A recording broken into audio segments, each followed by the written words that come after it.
Greetings, Mega Man fans, and welcome back to the Mega Man Super Fighting Robot LPA. In this episode, we'll be taking our first step into the fortress, which is shamelessly a skull castle. Wow. Wily, are you even trying to hide that you're the one really behind all of this? Yeah, spoiler alert, Wily is actually behind it, and no one was surprised. So, first thing you're gonna see is we have a new enemy type. Yes, the fortresses in this game are more than willing to introduce brand new concepts. This is a tri-mine. How it behaves is, when you shoot it, it explodes into a line of 3 explosions that are actually going in your direction. It's actually a fairly simple enemy, but it can get dangerous. Kinda like Roto Cannon and Acromet in this setup. Oh dear. If you see tri-mines spinning start to speed up, that means it is now active, and it will go off on its own just fine. Kinda like an actual mine would, eh? Anyway, I do want the goodies up here, so I'm going to try to get them. And not have a lot of success, but oh well. For the last set of goodies, you're going to need Rush Check.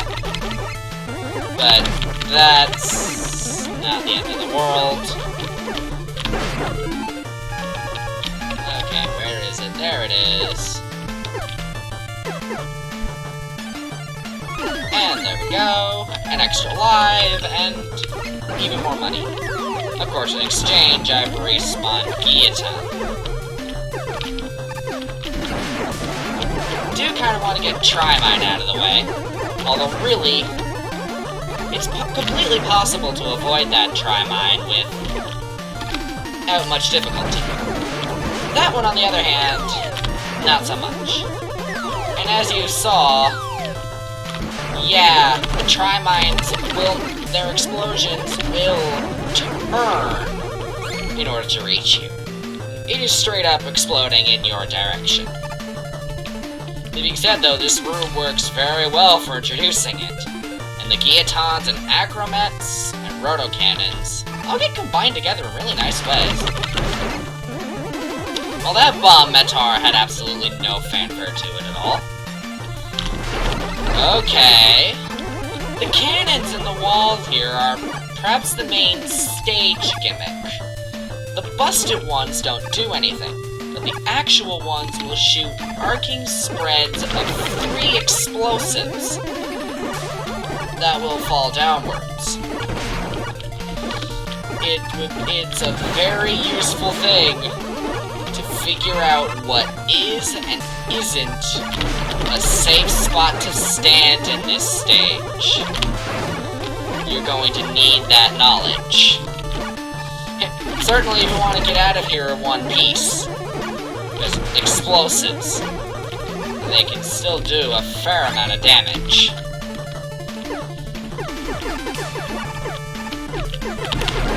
Interesting setup for Shield Assaulter. And I hear an enemy that's firing a lot of shots off to the side. Aha! We have a barrage turret. Oh, hi, Trash Mouth. Whoa. Trash Mouth to the right and one of those turrets to the left? Yeesh. That was... Say that the safe spot in that section is rather tight. Really. Well, this is a fortress stage, so I certainly can't complain about the fact it's got challenging gimmicks to it. Now, this section can be a little tricky to deal with. If you don't think to stand over here, you could get blindsided by the fact that the turrets will make some very weak attempts to actually aim in your direction. Like, if you may not have noticed, but when I was standing up there, before jumping down to fight Buster Joe, the turrets were shooting a little higher. Not by much, but a little. And it was enough at one point during the beta that I actually got screwed over by it and took a nasty hit, which made dealing with Buster Joe just a little bit more difficult. And once again, Bomb Metar has basically no fanfare. And that Trimine is... Well, if you didn't know how Trimine already behaved, well, actually, oh, who am I kidding? You know how Trimine behaves at this point. Which, you know, is kind of a good thing. Okay. Fairly simple roto-cannon room here. And because it drops some health, I don't need to risk my own head going back for the health over there. Can't complain about that. And we have a sortie and another... Well, if there's one thing I can say about this stage, is that we have enemies on parade here, pretty much. And that's a Gabule-type C down there. Wow. And then a Psyblade, which isn't much more of a threat than usual. Okay, looks like it is safe to stand directly on the edge here. I don't think that next platform is not safe to stand on, but the third one is. Which of course means it's going to be a side plate there. I could stand on the left edge of this platform here, and then jump over, boom. Hi, Wizard Joe! You are really not a threat. Likewise with the Wizard Mets. Though at least with the Wizard Mets you have to remember how they work. And I can stand here safely, giving me ample opportunity to snipe Susie. And there we go. Okay. Hi, Archmage. Bye, Archmage. A little bit more challenging than his appearance as a Wizard Man stage, but I wouldn't exactly call it substantial. Gah! Okay, thought I was safe. I was horribly wrong. And as these spikes are getting at least a little bit of use. Okay. Take out Trimine from a safe distance. And oh good, the Mets are back.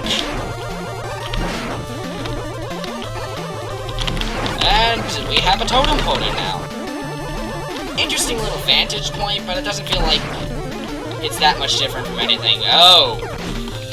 Ah, son of a gun, I'm gonna die. Yeah, call it. Oh boy. Wait, oh, thank goodness. Well, at least it didn't go very far. Okay. This is probably one of the trickiest rooms in the stage. Simply because, well, as you kind of saw, it isn't terribly difficult to get killed here. Remember how I said Dokudo Spookins can be kind of annoying if you let them live? That section back there was a perfect example of exactly what I was referring to. That section actually was, like, originally much longer than it is now. Personally, I'm not complaining about it being shorter. And requisite teehee. Okay. Quick slide. And for our final room, Gabule's on parade. And I did not get through that without taking damage. Pity. It's definitely doable. A very interesting challenge, but I didn't pull it off. Anyway, this stage... It's a stage. I like the Trimines, and I like the wall turrets. Those get a fair bit of interesting use. This stage in general seems to be about finding out where is it safe to stand. Which I like. The Acromets also are far more dangerous here. Like the first room with the Guillotines and the room with the Acromets and all, those most of the rooms in this place actually work really well. That being said, one small little issue I have is kind of a nitpicky thing, but the enemy variety here is... it almost feels like it is too extensive. Most Mega Man stages only have, like, I think 10 enemy types is usually considered a fair amount. I am pretty sure this one here had upwards of almost 20. I don't actually recall off the top of my head. I'll have the actual number in an annotation. The fact is, there's a ton of enemies in this stage. And some of them, like the big Vs and the bombardments, could easily have been replaced with something else. There's a lot of sections in here where I feel like the enemies were put in basically for the sole purpose of having them appear in the fortress at some point. Which... I don't agree with that. I don't see much point in having superfluous enemies lying around.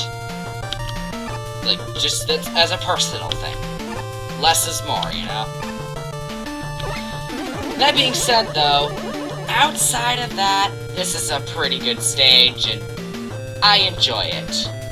Not everyone's going to enjoy it, though, since I will point out, there's a lot of waiting. And I know there are some folks that can be rather disdainful of having to stand around and wait. Anyway, as for the boss fight itself, it's quite the gimmick. This is the Anti-Mega Bulwark. It's literally a spiked wall. It's basically a spiked wall tower thing on treads that is shooting at you pretty much constantly while you're trying to keep it from getting too close to you and, you know, skewering you. It has three different weak spots that you can... It has 3 different weak spots for you to hit it from. And as you deplete its health, the weak points will be destroyed. That being said, do be wary. The Anti-Mega Bulwark will speed up when it dips below a certain health amount, and as you can see, the spikes regenerate. The hardest part of the fight, though, really is the start of it. Once you've got it down to just 2 or 1 eye, the Anti-Mega Bulwark is incredibly manageable. I think the main things about it is that it really has no weakness, and also, don't try to be smart. And, like, if you can use Zap Barrier to get behind the Anti-Mega Bulwark, it will actually back right into you and just kill you if you try that. So, no blind spot on that thing. If you try anything funny, it'll just wreck your face. Anyway, with that was the end of the first fortress stage. I liked it. And Anti-Mega Bulwark is a fun boss. Very gimmicky, but a fun boss.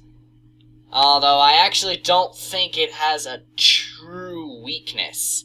If I recall right, most of the master weapons are basically useless against it. You can destroy the spiked wall just fine, but I don't recall whether or not they do any extra damage to it, if any at all. Which pretty much means if you don't have beat, you might as well just use the Buster against it. Though really, we all saw how easily I defeated it, so I don't think it's that big a deal. Anyway, with that, that's it for this episode. And in the next episode, we'll be taking a trip into the second fortress stage. So, until then, thank you very much for watching, and I shall see you for the next episode. So on that note, goodbye!